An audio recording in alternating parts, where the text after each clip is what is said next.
Welcome to next toppers revision session और हम यहाँ देश का भविष्य बनाते हैं बच्चों। मेरा नाम है मानुषी पचौरी और आज हम पढ़ने वाले बायोलॉजी में प्लांट ग्रोथ एंड डेवलपमेंट का रिवीजन। यार ये चैप्टर तुम लोग ऑलरेडी मैंने जब वन शॉट निकाला तो तुम पढ़ चुके होगे, है ना। अब लेकिन यहाँ पे हम एग्जाम पॉइंट ऑफ व्यू से बात कर रहे हैं, तो यहाँ पे सबसे पहले हम क्या करेंगे, रिवाइज करेंगे ताकि हमारे लिए काफी ज्यादा ईजी हो जाए पेपर देना। ठीक है यार, वैसे तो ये चैप्टर अपन 10th स्टैंडर्ड में ऑलरेडी पढ़ चुके हैं। क्यों? क्योंकि यार यहाँ पे सीधी सी बात है, प्लांट रेगुलेटर्स के बारे में पढ़ना है कि यार प्लांट की ग्रोथ को कौन बढ़ाते तो कौन कम करते हैं, है ना। यही चीज तो पढ़नी है। लेकिन यार हम क्योंकि 11th में आ गए तो थोड़ा हमने डिटेल में पढ़ा था, अगर तुमको याद हो तो। और अगर तुम गलती से भूल गए हो तो प्लीज जाके इस चैप्टर की वन शॉट सीरीज जरूर देखो। ठीक है, तो स्टार्ट करते हैं यार ये चैप्टर। तो सबसे पहले यार ग्रोथ की मैं बात करती हूँ। तो यार जैसी ग्रोथ हमारे अंदर होती है ना, वैसी प्लांट्स के अंदर होती है, लेकिन हाँ यार उनकी थ्रू आउट ईयर चलती रहती है ना। अब इसका मतलब ये तो कहीं से कहीं तक नहीं होता है कि मैडम ग्रोथ की बात कर रही हो तो एकदम आसमान छू लेता होगा, ऐसा कुछ भी नहीं है। पहली चीज तो ये, ठीक है, ग्रोथ को रोकने के लिए भी इनहिबिटर्स होते हैं। ठीक है, तो सबसे पहले अगर हम ग्रोथ की बात करते हैं तो ग्रोथ कैसी होती है बच्चों, इरिवर्सिबल होती है। इरिवर्सिबल मतलब तुम अगर सोचो कि यार ये वापस से ऐसा बच्चा बन जाए या कुछ ऐसा हो जाए, आसमान नीचे आ जाए, ऐसा कुछ नहीं हो सकता। वैसा ही सब कुछ चलता है जैसे हमारे अंदर चलता है ना। तो ये जो ग्रोथ रहती है इरिवर्सिबल रहती है। बट हाँ, यहाँ पे जैसे कि मैंने बताया कि साइज परमानेंट इंक्रीज हो जाता है, नंबर, शेप, सारी चीजें हमें जो है वो देखने को मिलती है। और अगर मैं बात करूं ग्रोथ में, तो ग्रोथ में आपको फर्दर चेंजेस देखने को मिलते हैं प्लांट में, जैसे कि लेंथ बढ़ना, है ना, लीव्स नहीं आना, फ्रूट्स नई मतलब नो वाला नहीं, न्यू, है ना। ऐसे मत समझना कि मैडम मतलब नहीं आना मतलब मना ही कर रही है ना। तो हमने ग्रोथ के बारे में आज चैप्टर 1 में ही पढ़ा था कि जहां पे मास और नंबर जब बढ़ते तब हम उसको क्या बोल देते हैं, यार ये तो ग्रोथ देखने को मिल रही है। ठीक है, तो यार यहाँ पे ग्रोथ जो है वो अलग अलग फॉर्मेट में देखने को मिलती है। प्लांट्स के बारे में हम बात कर रहे हैं, जैसे कि आपका हो गया मेरिस्टेमेटिक। मेरिस्टेमेटिक पता ही है कि यार सेल में जब कैपेबिलिटी होती है डिवाइड करने की, तो उसको अपन क्या बोलते हैं, मेरिस्टेमेटिक, है ना। देखो जैसे कि बच्चों अभी ये जो टाइम आ रहा है ना, डिस्ट्रैक्शन का टाइम आ रहा है ना। तुम्हें कोई ना कोई आके जरूर डिस्ट्रैक्ट करेगा। जैसे अभी हाल फिलहाल में मेरे सामने खड़े हैं रवि सर, जो प्रॉपर मुझे डिस्ट्रैक्ट कर रहे हैं कि मैम की रिकॉर्डिंग कहीं ना कहीं तो अफेक्ट हो जाए, लेकिन मैं तो देख भी नहीं रही हूँ सानू की, मुझे तो फर्क ही नहीं पड़ रहा है, करते रहो जो करना है।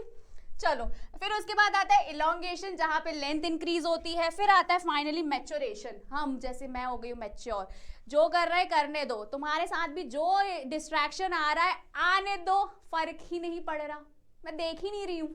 ठीक है, अब यहाँ पे बात आती है अलग अलग ग्रोथ रेट की, कि ग्रोथ रेट का मतलब क्या होता है, जैसे जैसे ग्रोथ बढ़ रही है एक टाइम के साथ, उसको अपन क्या बोल देते हैं, ग्रोथ रेट बोल देते हैं। फिर उसके बाद आता है अर्थमेटिक ग्रोथ। अर्थमेटिक ग्रोथ में बच्चों ध्यान से देखना यार, है ना, जब डिवाइड होते हैं सेल्स तो उसमें एक मेरिस्टेमेटिक और बाकी परमानेंट, ऐसे मान लो कंटिन्यू अगर वो डिवाइड हो रहे हैं तो उसमें से एक मेरिस्टेमेटिक बाकी परमानेंट, फिर एक मेरिस्टेमेटिक बाकी परमानेंट, ऐसे होते। ठीक है, तो तुम लोग ध्यान से समझना यार ये बात। उसमें ना बहुत ही प्यारा सा ना ग्राफ्स वगैरह दिया है, फॉर्मेशन वगैरह दिए, जो मैंने वन शॉट में समझाए हैं। ठीक है, तो वैसे तो मैं तुम्हें वर्बली यहाँ पे बता रही हूँ, बट अगर तुम्हें ऐसा डाउट आ रहा है या कुछ ऐसा लग रहा है कि एक बार देख लेते तो वो वन शॉट में देख लेना। ठीक है, फिर तुम्हारी आती है ज्योमेट्रिक ग्रोथ।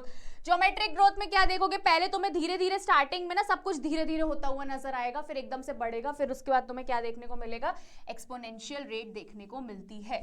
ठीक है, तो ऐसा कुछ सिग्मोइड शेप का जो है इसका हमें ग्राफ देखने को मिलता है। फिर उसके बाद एब्सोल्यूट ग्रोथ क्या होती है ना। एब्सोल्यूट ग्रोथ मान लो एक पत्ती है, वो इतनी बड़ी है, फिर उससे और बड़ी तुम्हें नजर आई, तो इसको अपन क्या बोल देते हैं, एब्सोल्यूट ग्रोथ बोल देते हैं। फिर रिलेटिव ग्रोथ क्या होता है, पर यूनिट टाइम पे जब एक्सप्रेस की जाए उसको अपन रिलेटिव ग्रोथ बोलते हैं। लेकिन हाँ, क्योंकि हम ये पढ़ रहे हैं कि ग्रोथ हो रही है, चेंजेस हो रहे हैं, तो यार 3 टाइप के हमें देखने को मिलता है, डिफरेंशिएशन, डी डिफरेंशिएशन, री डिफरेंशिएशन। डिफरेंशिएशन में क्या होता है, जब मेरिस्टेमेटिक परमानेंट में एकदम चेंज हो जाए, मतलब मेरिस्टेमेटिक जब आप बोलो कि परमानेंट में चेंज हो जाए, उसको मैंने क्या बोल दिया, डिफरेंशिएशन, डी बोल दिया। और अगर यही परमानेंट वापस से मेरिस्टेमेटिक में हो जाए तो उसको मैंने क्या बोल दिया, डी डिफरेंशिएशन। ठीक है, अब ये वापस से मेरिस्टेमेटिक, यही का यही मेरिस्टेमेटिक दोबारा अगर परमानेंट में हो जाए तो उसको मैंने क्या बोल दिया, री डिफरेंशिएशन बोल दिया, जो बहुत इजी है। मतलब ऐसे कुछ सोचना मत, रॉकेट साइंस, बहुत नॉर्मल बात करी गई है। ठीक है, तो यार ये तो हो गई इंपॉर्टेंट टर्म्स। अब आते हैं हमारे क्या, ग्रोथ हार्मोन्स या फिर प्लांट रेगुलेटर्स जिसको हम बोलते हैं, ठीक है। तो यार यहाँ पे सबसे पहले देखो ऑक्सिन, ऑक्सिन का क्या बेसिक काम क्या रहता है कि यार ये टिप को इंक्रीज करता है, ठीक है। तो यार ये सेल एनलार्जमेंट, एपिकल डोमिनेंस, ठीक है, सेल डिवीजन, इन सारी चीजों में हेल्प करता है, ठीक है। कॉमनली इसको अपन इंडोल 3 एसिटिक एसिड IAA के नाम से जानते हैं बच्चों। फिर तुम्हारा आता है जिब्रेलिन, लाइन से चलते हैं अपन, ठीक है। फिर जिब्रेलिन आता है जो सेल की इलॉन्गेशन के लिए हेल्प होता है ना, breaking of dormancy, early maturation, seed germination, इन सब चीजों में हेल्प करता है ये।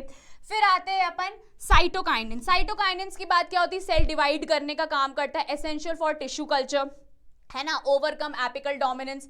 फिर आता है तुम्हारा एब्सिसिक एसिड जिसको अपन स्ट्रेस हार्मोन बोलते हैं। अब तुम अपने अंदर मत समझ लेना स्ट्रेस हार्मोन, ये प्लांट के अंदर होता है, ठीक है। तो यार यहाँ पे आप बात करोगे स्ट्रेस अगर कोई चीज हो रही है तो वो चीज क्या हो जाती है, कम हो जाती है ना।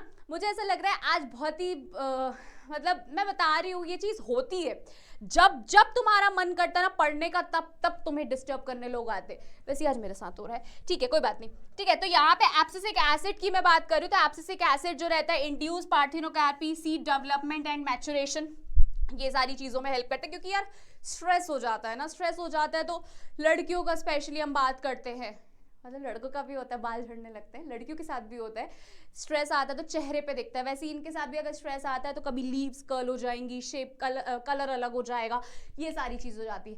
एंड इथिलीन जो है, इथिलीन जो रहता है वेरी इंपॉर्टेंट, है ना, फ्रूट की राइपनिंग, पकने में हेल्प करता है, बिकॉज ये गैस होती है बच्चों, ठीक है।